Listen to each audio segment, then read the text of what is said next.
Good morning. It is now 9 o'clock a.m. and I'll call the Sewage and Water Board Finance Administration Committee meeting to order. Special Counsel, please call the roll. Director Kennedy, Here. Director Pacheco, Here. Director Howard, Director Scruggs, Present. Director Greenwich. Here. Thank you. Chair, you have a quorum. Thank you very much. We will now proceed with our one presentation item. Executive summary, CFO's executive summary report. Gray Lewis, CFO, will please proceed. Thank you. Good morning, everyone. The opportunity to give an update.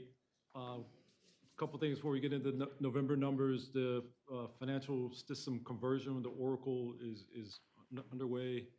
We're working on the cutover go live schedule, so that's scheduled February 1st. Working closely with IT and all the preparations and planning with our implementer. So that's be more to report next month on that. Full enterprise resource planning software. So we're upgrading from the mainframe to this first cloud-based system solution. And the second thing, the audit is underway. So the directors will be receiving the normal confirmations. So we're doing all the year-end preparations for the financials audit for 2025. So here on November 2025, I just want to highlight a few things. The month of November had $20.3 million operating revenue. It was impacted by the Thanksgiving holiday. The timing of issuing bills made that a little less than the budget. And then was made up in December, we caught up. And then year to date, we're at about $261 million, which is $15 million ahead of budget, primarily from the one-time special settlement monies we received.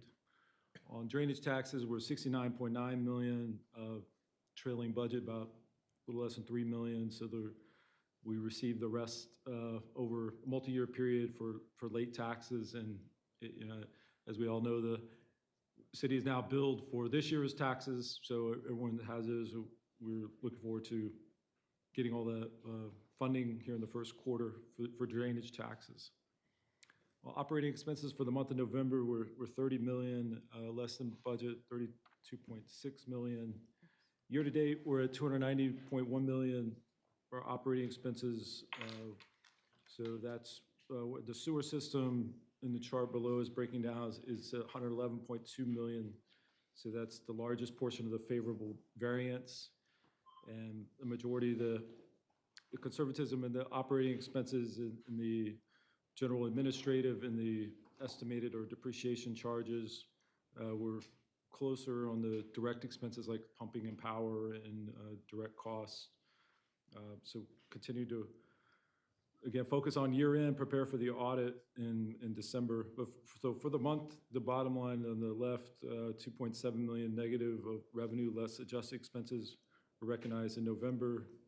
Year to date is $113 million. Which that funding is again used for the debt service and capital program.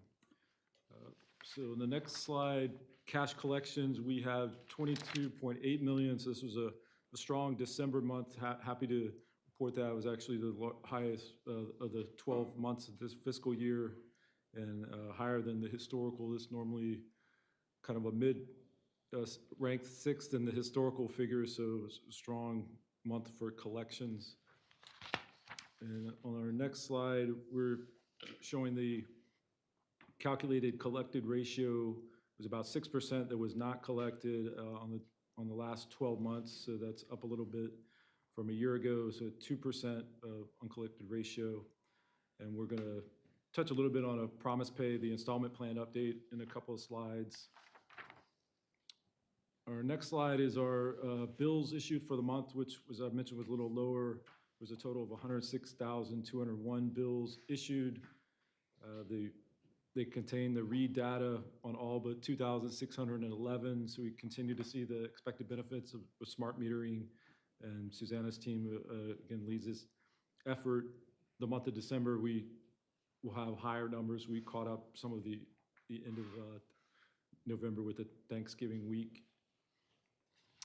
HGI, similar kind of monthly results for November is about $436,000. credit was issued to customers on high bill concerns, a total of 1.4 million, which is inclusive of the internal program that Susanna leads in HGI. So we'll continue to work with them this coming fiscal year with Susanna's team leading that effort.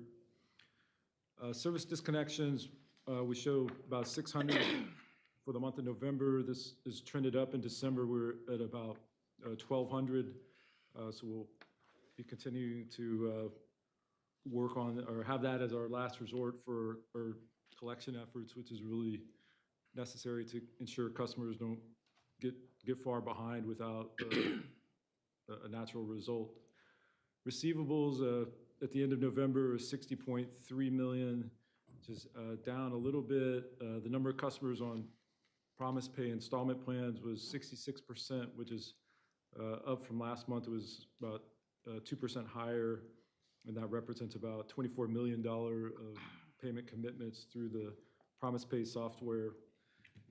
We have approaching our 2-year anniversary in February of this year of Promise Pay. We've made some progress, but you know, just from the numbers, you can see there's plenty of room for additional progress. So again, Susanna's working with some additional outreach campaigns where through the software and the tool, we'll continue to reach out to these customers and require a payment plan, or you get back into the service disconnection if that's not successful. On our dashboard, just want to highlight for the committee our days cash on hand calculated in November. Line 9, it's 116 days for water, 157 for sewer. This is higher than the last month calculated of 95 and 178. And then line 18, I was just going to highlight this again, the past due customer receivables greater than 60 days. We see 60.3 million a year ago, 63.6 million. So that represents about a 5% reduction or improvement.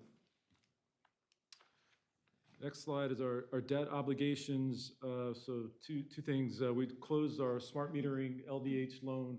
It was 4.7 million this past month before the change in administration. So this was had always been part of the smart metering financing.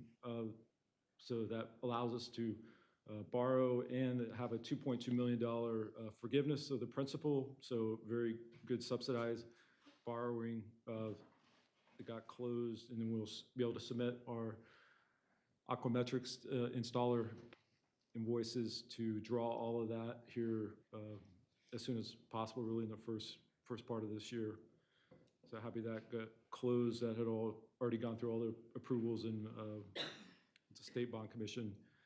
And then separately, we have a resolution today with a $66 million, which is a second tranche in the lead service line, so that the committee and the board's already done a preliminary resolution. This is the last resolution. It goes to State Bond Commission, so we'll have that shortly, but continue to work on these same programs through the debt financing. Capital improvement plan for the month of November, we spent $27.2 million on capital invoices and had new appropriations at $8.9 million. And then for grants, we had $3.6 million received under primarily the public assistance FEMA grants. And there's an update on the conversation last month. The JR FEMA extended on the last day of the year, December 31st. FEMA granted extension to July 1, 2026 for the public project worksheets for JIRR. So that covered ours in the city.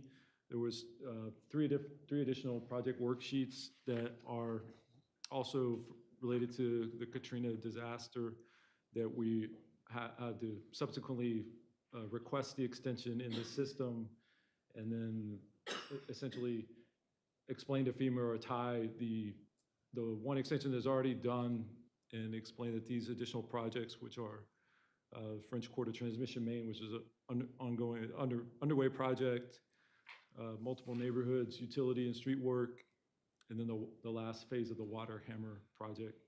So we expect these will get extensions. We do have to follow the the process with both the FEMA and GOSEP, but we've talked with GOSEP last week, followed the process that they, indicated, and now we'll wait to see the FEMA results. So hopefully we'll have that sooner than later, because those are important to continue and be able to get reimbursed. And these are all grants done on a reimbursement basis.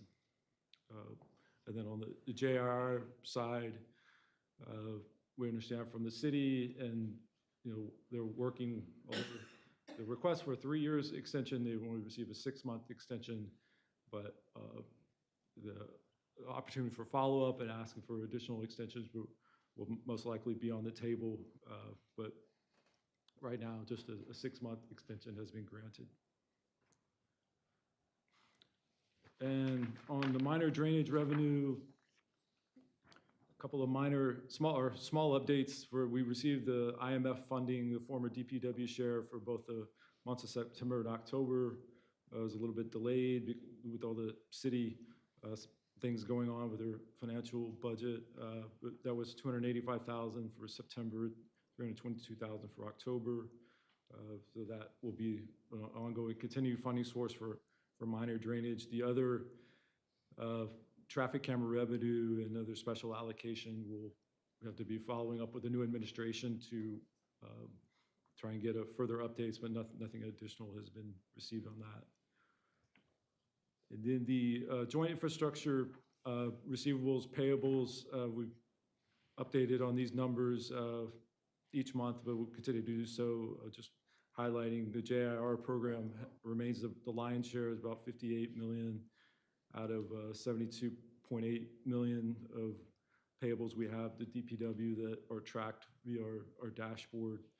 And during the fourth quarter, we paid DPW $16.2 million towards these outstanding invoices. And again, the programs are ongoing. We have CEAs for each of those, and we'll be communicating with the new administration to continue to follow those and stay in compliance. There's been drafted an overall reimbursement CEA with the city that would incorporate some additional terms and clarity and bring into some necessary true-ups and things that we've paid towards the JIR program that would reduce the overall amount. So we'll be working with the new administration on that. And customer service, it's kind of again, a short month with the closed holidays, but there was a lower number of customers served, about 38,238, and a little bit longer wait time. And the team did indicate they would be following up with the committee on the IT project that was underway in terms of capturing the data and reporting that out. So with that, again, we were focused on the financial system conversion, the planning, training, and then, of course, a year-end audit. But happy to answer any other questions. Thank you, Gray. Couple quick things. I don't know if you can answer this, but it's great that we closed out with more revenue in the month. But is there any way that we can extrapolate was that a result of Susanna's team's work, or do we know? I'm trying to track the things that spiked at the end. We had two things that spiked. That last month revenue, the other thing was the shutoffs at the end. Right. And so, and I guess this is all a big question, trying to track that money, see what we can attribute it to, if we can, the revenue. Then on the flip side, super successful at 98% implementation. I think it would be worthy of us to have a closeout or sunset slide to kind of see where the finish line is so that we can acknowledge that.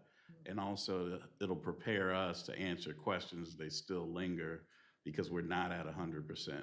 I think 98 is amazing and deserves a parade in the second line, but I would love to be able to get in front of those questions because they'll continue until we hit 100%. And I know we have, because I hear about why we have the manual, but something that can package that up and present, here's our finish line, here's how we're closing that gap out. I think would be amazing.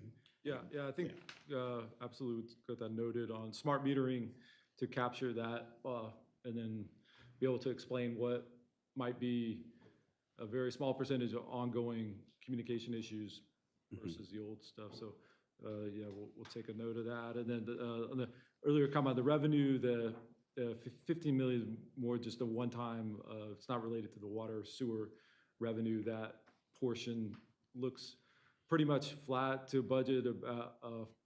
So it's kind of stabilizing in the sense that we haven't had a rate increase. We still have same customers to bill, but we'll be working on something for year end to get to your point about what was the success rate with improved more collections, more payment plans. So yeah, we work on that for year end. And then my last piece was, like you said, we're coming up on the second anniversary for Promise Pay, which has been remarkably successful. I think it deserves its spotlight as a successful program and how it's impacted us. And I'd like to say similarly, but we don't know how the program with HGI has impacted us as we approach that anniversary. I'd like to see good, bad, or indifferent, how that program has impacted our finances. I'm curious about what percentage of our shutoffs are those customers. How's that program impacted us? Yeah, absolutely. We'll work with Susanna on that too. So Yeah. I think all good points. Right. Anyone else? Just a question, just for my knowledge, the liquidity ratio, what is like the industry specific like target for that? Because like 2.6, I mean, my mindset, I was thinking that was high, but it might be right along, but like what should we be aiming for? Yeah, the bonding capacity has been more of a driver, but the other utilities, we haven't really compared ourselves to municipal utilities. But we typically, we think of like the leverage, being able to leverage is limited by additional bonds test. So right now we've talked about we're not able to issue additional bonds because we don't have sufficient net revenues. But in terms of what other industries on liquidity, I'll have to look up and see, because that metric was something added to the dashboard to have a sort of a benchmark to track to say, what was it a year ago, 5 years ago, 10 years ago? But when we come to issuing new bonds, we're basically limited by that additional bonds test. So. One question. When I'm looking at revenues, we've been coming in usually short of budget. Is that because people are consuming less, or what's going on? Yeah, I mean, ultimately it's a combination of factors, but just I guess that is true mathematically. The bill has the fixed charge, it's ready to serve, it has your volumetric charge. So when we see less revenue, all things being equal, there was less consumption, yes, by definition. So maybe we could get some information on the volume, what's happening on the volume projections versus what we're seeing come in, because there seems to be, at least seems to be a trend of some sort. Might be interesting. Yeah, we'll follow up on the volume measures. That's a good point. Thank you, Gray. Thank you. And before we continue, can we have the record reflect that Director Howard is present? She's talking. Thank you. All right, any more questions for Gray? Not, all right, we will proceed. We have 2 action items. We'll take them individually. First up is Resolution R27, 2026. It's a final authorization. It's the 6th Supplemental Water Revenue Bond Resolution for $66 million with LDH. It's a lead reduction program. Gray? Yeah, I think our bond counsel, Garrett Scabros, is here, going to help introduce that. Thank you. Hi, good morning. Garrett Gemmels with Foley Udell. Jason Akers couldn't be here this morning, but I'm also joined by Maria Ozen. The item before you today is the sixth supplemental water revenue bond resolution under the board's 2014 general bond resolution.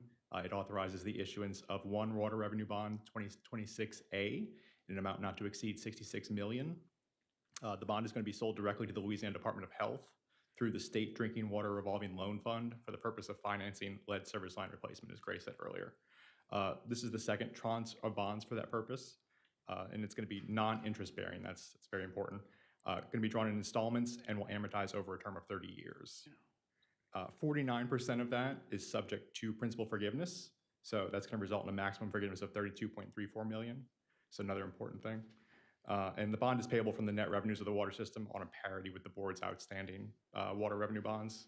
And this resolution before you just authorizes the execution of the loan and other bond-related documents and permits issuance of the bond.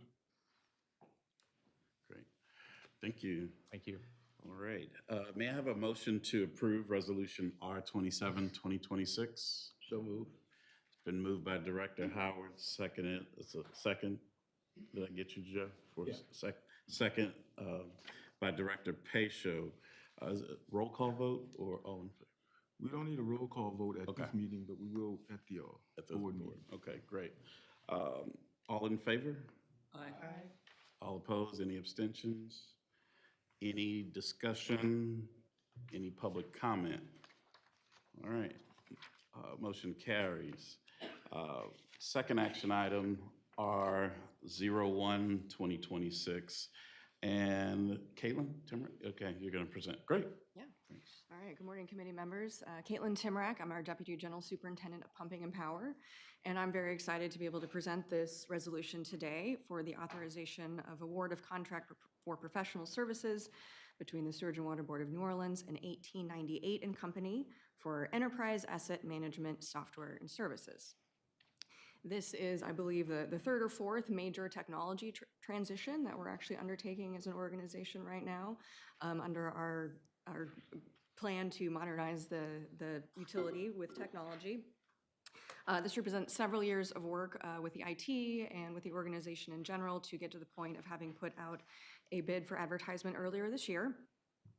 The selection committee was composed of members from our facility maintenance department, engineering, networks, IT, as well as our minor drainage division, which are some of the will be the major users of the system, which is going to replace our existing CASWorks system, which is essentially just a work order system, and will replace it with a much more functional GIS-based lifecycle asset management system. So this is a really excellent step forward. There were 11 proposals that were evaluated, 2 rounds of evaluation, and ultimately here before you today is a request to approve a award of a contract for 1898 and Company, which is a division of Burns and McDonnell Engineering Company, Inc., for the installation of the Trimble Unity software application. This has an estimated 27-month timeframe with an estimated implementation cost of $1.9 million. Any questions? Thank you, Ms. Timrack. Any questions? All right. May I have a motion to approve R01, 2026? So moved. Been moved by Director Greenwich, Second. second by Director Pacho. Any discussion? Any public comment? Just a question. Yes. Are there any challenge threats? Are there any challenge threats? Challenge, threat? Bid protest? Bid protests, noises? Hi, it's Kathy. Kathy Smith, IT Director. No, there was no formal protests after the recommendation of award was issued. Thank you. Thank you, thank you.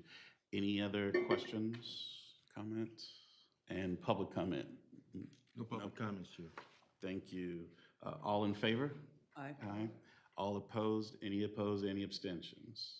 All right, motion carries for R01, 2026. Next, Ms. Timrack with General Superintendent's recommendation. Yeah, thank you. Again, myself and Stephen Yang, Deputy General Superintendent of Engineering Services, will be doing a combination of these. So we will start with, we have 1 contract award and renewal and looks like 4 contract amendments. So the contract renewal, R006, 2026, is the renewal number 1 for contract 8171 for repaving of open cuts in streets, driveways, and sidewalks resulting from underground utility repairs between the Sewage and Water Board of New Orleans and Fleming Construction. This is the first of 2 renewal periods that we can execute on this contract.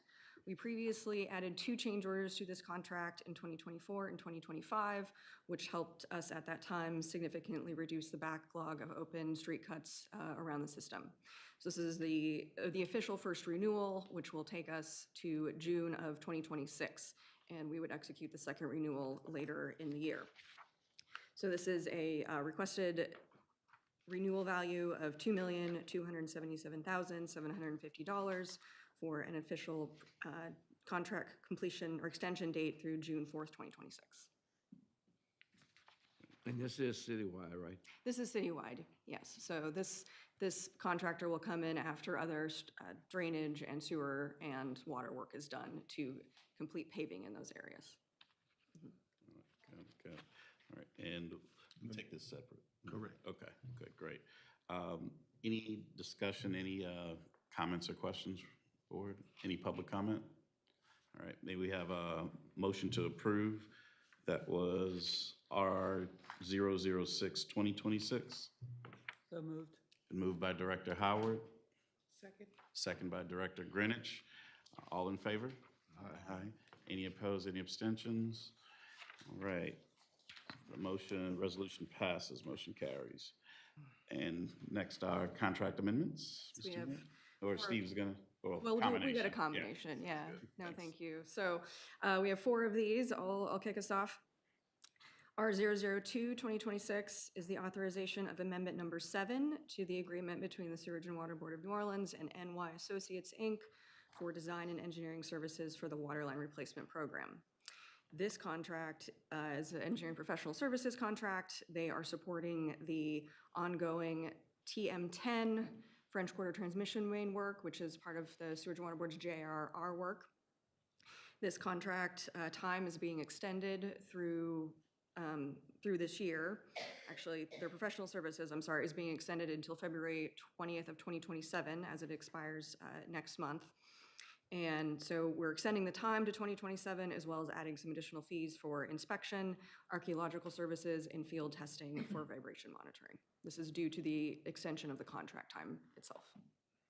So this is a request to add $325,784.41 and 365 days to the contract to end on February 20th, 2027.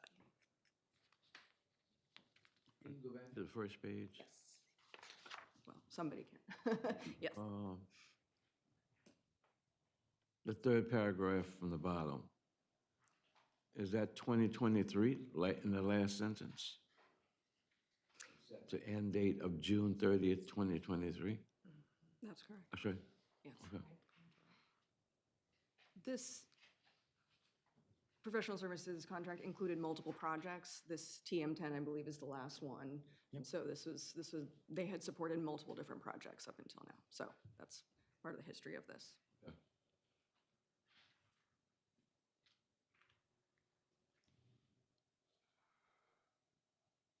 This tracks all the different phases. is it? Yeah, Okay. okay. Okay. All right, and we can continue with, Okay. Yep, We're just, doing it in global. yeah, just making sure. Okay, thank you. All right, R 003-2026 is an authorization for amendment number 2 to the agreement between the Sewage and Water Board of New Orleans and Westco International for West Power Complex Electrical Control and Cable. This was a contract for supply of power and electrical cable that was used and is being used by the commissioning contractor for the power complex. This is actually a deductive change order. This would be the second deductive change order due to actual quantities needed for the project. And so in cumulative, we will be reducing the contract by just over $2.3 million, or about 16%. This change order itself reduces the contract by $1,052,423.82. It also extends the contract through August 16th of this year for storage of cable that we have ordered and has been delivered, but will be used in future phases of the contract. Okay. And next, yep. So R004-2026, this is amendment number 3, agreement between Sewage and Water Board of New Orleans and Jacobs Engineering Group for design and construction administration services for a new turbine generator at Carrollton Water Treatment Plant. So this is an amendment 3 just to extend time all the way to the end of the year, December 31st, 2026, to complete the services to accommodate the installation and testing of T7 under contract 1420. Question? One more? Yep. I'm sorry, any? Okay, all good. Thank you. All right, and finally, R005-2026, this is authorization of amendment number 6 to the agreement between the Sewage and Water Board of New Orleans and Stanley Consultants, Inc. for design and engineering services for the bulk storage and chemical feed facility project. If you recall, we have recently come to this committee for approval to apply for a state drinking water revolving loan fund for the construction of a new bulk chemical feed facility. Stanley Consultants is the engineer of record for that work. They completed the design, and we have not been able to put this out to bid successfully just due to lack of funding in the past. So this resolution simply extends their existing design contract through December 31st of 2026 to allow them to continue to support us in preparing the engineering plans and documents for bid once we have approval to go forward from that from the state. All right, thank you, Ms. Timrak, Mr. Yang. May I have a motion to approve contract amendment resolutions R002-2026, R003-2026, R004-2026, and R005-2026? Been moved by Director Scruggs. Second by Director Greenidge. Any discussion, any questions? Any public? No public comment, Chair. Thank you very much. All in favor? Aye. Any abstentions, anything? All right, motion approves. Thank you very much. We have 3 information items for the board members. Are there any other questions, comments? A comment. Yes. I just want to observe that there seems to be a lot of progress on contract amendments and reducing the number that's coming to the board. So, I mean, kudos to the team on Yeah. that. Yeah, it's definitely a light load. compared to- yeah, I know, we were moving, it's great. Thank you. Yeah, thanks, guys. Anyone else? Anything else? And do we have any public comment for No committee? public comments, Chair. Thank you. No further questions or comments. I'll entertain a motion to adjourn. So moved. Moved by Director Scruggs, Second. second by Director Pacho. All in favor? Aye. Meeting is adjourned. Thank you, everyone. Well, welcome.